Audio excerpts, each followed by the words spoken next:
Hello everybody, all of my dear students. I hope all are very well. This is my Ankuran biology channel.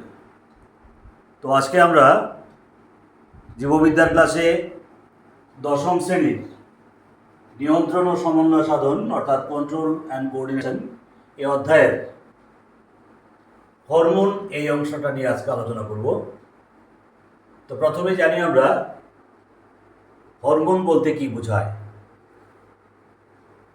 উদ্ভিদ এবং প্রাণীদেহের নির্দিষ্ট কতগুলি স্থান থেকে খুব অল্প মাত্রায় যে জৈব রাসায়নিক তরল পদার্থ নিঃসৃত হয়ে দেহের বিভিন্ন প্রকার শারীরবৃত্তীয় ক্রিয়া সুসংহত বৃদ্ধি নিয়ন্ত্রণ করে এবং যার ক্রিয়া ক্রমান্বয়িক ও সুদূর প্রসারী, তাকেই আমরা বলি কি হরমোন বা উদ্বোধক বা উত্তেজক রস। এই হরমোন কথাটি হরমাও নামক একটা গ্রিক শব্দ থেকে প্রচলিত হয় এবং যেটা বিজ্ঞানী বেইলিস এবং স্টার্লিং প্রথম প্রবর্তন করেন। তো এই হরমোন কতগুলি গ্রন্থি থেকে প্রাণীদের ক্ষেত্রে নিঃসৃত হয়। তো আজকে আমরা এই প্রাণী হরমোন কথাই বলবো। তো প্রাণীদের বিভিন্ন অন্তঃক্ষরা এবং বহিঃক্ষরা গ্রন্থি থাকে। সেই অন্তঃক্ষরা এবং বহিঃক্ষরা গ্রন্থি থেকে নিঃসৃত যে জৈব রাসায়নিক তরল পদার্থ সেটি হরমোন। তো আমরা অন্তঃক্ষরা গ্রন্থি নিঃসৃত যে হরমোন, আজকে সেই হরমোন নিয়ে কথা বলবো। তো অন্তঃক্ষরা গ্রন্থিগুলি আমাদের কি কি আছে আমি একটা মডেলের মাধ্যমে দেখাচ্ছি যে মানব দেহে অন্তঃক্ষরা গ্রন্থিগুলি কি কি। এটা স্ত্রীলোকের ক্ষেত্রে কি কি অন্তঃক্ষরা গ্রন্থিগুলি থাকে, যেমন পিটুইটারি গ্রন্থি, থাইরয়েড গ্রন্থি, এড্রিনাল গ্রন্থি, অগ্নাশয়, ডিম্বাশয়। যদি পুরুষের ক্ষেত্রে হয় তখন সেখানে ডিম্বাশয়ের জায়গাতে শুক্রাশয় আসবে। তো এই যে অন্তঃক্ষরা গ্রন্থি থেকে নিঃসৃত যে হরমোন, সেই হরমোন আমাদের বিভিন্ন প্রকার শারীরবৃত্তীয় ক্রিয়াগুলি নিয়ন্ত্রণ করে দেহের বৃদ্ধি ঘটায়। তো আমাদের এই যে গ্রন্থিগুলির কথা বললাম তার মধ্যে সবচাইতে ক্ষুদ্রতম যে গ্রন্থিটা সেটা হলো কি পিটুইটারি গ্রন্থি। তাহলে মানব দেহের সবচাইতে ক্ষুদ্রতম গ্রন্থি যদি বলা হয় কোন গ্রন্থিটাকে বলবো আমরা? পিটুইটারি গ্রন্থি, যেটা আসলে অবস্থিত কোন জায়গায়? মস্তিষ্কের একটা অস্থি প্রকোষ্ঠের মধ্যে থাকে। স্যালাটার্সিকা নামক একটা অস্থি প্রকোষ্ঠের মধ্যে এই ছোট্ট গ্রন্থিটা পিটুইটারি গ্রন্থিটা অবস্থিত। এই পিটুইটারি গ্রন্থিটাকে আমরা তিনটা অংশে ভাগ করতে পারি: পশ্চাৎ পিটুইটারি, মধ্য পিটুইটারি এবং অগ্র পিটুইটারি। এবং এই প্রত্যেকটা অংশ থেকে আলাদা আলাদাভাবে কতগুলি হরমোন নিঃসৃত হয়। যে পিটুইটারি গ্রন্থিটা ইনফান্ডিবুলাম নামক একটা যোজকের সাহায্যে মস্তিষ্কের হাইপোথ্যালামাসের সঙ্গে যুক্ত থাকে।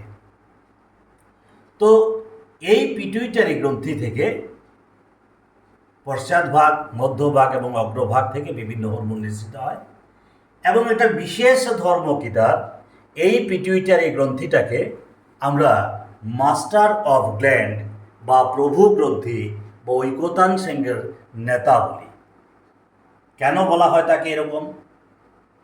যে এখানে একটা চিত্রের মাধ্যমে আমরা দেখিয়েছি যে এই মাঝখানটায় রেখেছি আমরা কাকে? পিটুইটারি গ্ল্যান্ডটাকে। এটা হলো পিটুইটারি গ্ল্যান্ড। এখানে থাইরয়েড গ্ল্যান্ড আছে, এড্রিনাল গ্ল্যান্ড আছে, বৃক্কের উপরে থাকে, কলাকোষ আছে, এখানে ডিম্বাশয় আছে, শুক্রাশয় আছে, স্তন গ্রন্থি আছে। এখানে প্রত্যেকটা গ্রন্থির ক্রিয়াকর্মগুলিকে নিয়ন্ত্রণ করে এই পিটুইটারি গ্রন্থি। দেখো, একদিকে এই পিটুইটারি গ্রন্থি থেকে এই যে বললাম পশ্চাৎভাগ, মধ্যভাগ এবং অগ্রভাগ থেকে বিভিন্ন হরমোন নিঃসৃত হয় এবং প্রত্যেকটা হরমোনের বিভিন্ন প্রকার কাজ থাকে, তাদের অতিক্রিয়া এবং স্বল্পক্রিয়ার ফলে বিভিন্ন ঘটনাবলী থাকে। তারপরেও এই পিটুইটারি গ্রন্থিটা এই যে গ্রন্থিগুলি বললাম, এড্রিনাল গ্ল্যান্ড, কলা, ডিম্বাশয়, শুক্রাশয়, স্তন গ্রন্থি এবং থাইরয়েড গ্রন্থি, প্রত্যেকটা গ্রন্থির কার্যকারিতাকে নিয়ন্ত্রণ করে এই পিটুইটারি গ্রন্থি। দেখো দেওয়া আছে সুন্দর, এড্রিনাল গ্রন্থি থেকে যে হরমোন নিঃসৃত হয় সেটা নিয়ন্ত্রণ করে এই পিটুইটারি গ্রন্থি। দেওয়া আছে এসিটিএইচ, এড্রিনোকর্টিকোট্রপিক হরমোন। কলাকোষ থেকে এসটিএইচ, জিটিএইচ, স্তন গ্রন্থি থেকে ল্যাক্টোজেনিক হরমোন, থাইরয়েড গ্রন্থি থেকে টিএসএইচ বা থাইরয়েড স্টিমুলেটিং হরমোন।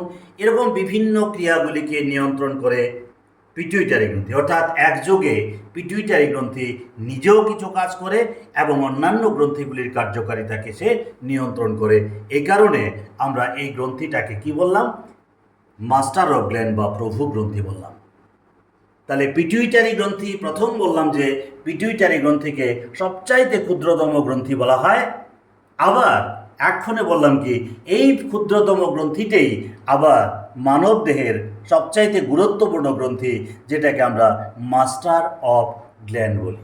তাহলে কথাটা পরিষ্কার বোঝা গেল যে পিটুইটারি গ্রন্থি ক্ষুদ্রতম, কিন্তু পিটুইটারি গ্রন্থিটা আমাদের কি মাস্টার অফ গ্ল্যান্ড বলা হয়। তাহলে আজকে আমরা জানলাম কি, মানব দেহের যে অন্তঃক্ষরা গ্রন্থির মধ্যে কতগুলি গ্রন্থির নাম জানলাম। থাইরয়েড গ্রন্থি, এড্রিনাল গ্রন্থি, অগ্নাশয়, শুক্রাশয়, ডিম্বাশয়। তো এবং পিটুইটারি গ্রন্থিকে আমরা মাস্টার অফ গ্ল্যান্ড বলি কেন, এগুলি জানলাম। এড্রিনাল গ্রন্থি যেখানে বললাম সেটাকে বলা হয় জরুরিকালীন হরমোন বা আপদকালীন হরমোন বলা হয়। এরকম বিভিন্ন ছোট ছোট প্রশ্ন উত্তর সহ পরের ক্লাসে আমরা এই অধ্যায় থেকে কি কি ধরনের ছোট ছোট প্রশ্ন হতে পারে আমরা উত্তর সহ তোমাদের দিয়ে দেব। তো আজকে আমরা এখানে রাখছি। আবারও বলছি, এই চিত্রগুলি খুব সুন্দরভাবে পড়বে, খাতায় দেখে দেখে চিত্রগুলি আঁকবে, তাহলেই দেখবে বিষয়টাকে খুব সুন্দরভাবে বুঝতে পারবে এবং খাতায় উত্তর করতে পারবে। আজকে আমরা এখানে রাখছি। সবাই ভালো থাকবে। আবারও বলছি, চ্যানেলটাকে খুব বেশি বেশি করে সাবস্ক্রাইব করবে, শেয়ার করবে এবং লাইক করবে। সবাই ভালো থাকবে।